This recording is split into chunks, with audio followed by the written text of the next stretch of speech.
画面中可以看到绿岛公墓窜出大量浓烟，在强风助长下，整个墓地烟雾弥漫。31号下午，有民众烧纸钱时不慎引燃杂草，导致现场燃起大火，冒出的浓烟四处飘散，而刮起的强风也让火势扩大。绿岛分队花了近3个小时，才终于将火势扑灭。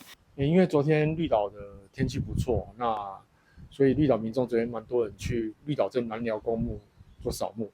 那有蛮多民众在焚烧金纸，那因为焚烧不慎，引起旁边的杂草引燃。绿岛分队表示，燃烧面积大约0.5公顷，由于绿岛水源不足，发生火灾难以抢救。而去年绿岛也曾经发生过民众烧纸钱烧到了邻班地，抢救1天1夜才终于控制火势。而这个周末就是清明连假，许多民众都会到公墓扫墓。台东县消防局和林保分署呼吁，尤其是在林岛地区，民众扫墓尽量避免烧纸钱。如果有烧纸钱，也需要等到燃烧完全掩埋后再离开，避免酿成严重火灾。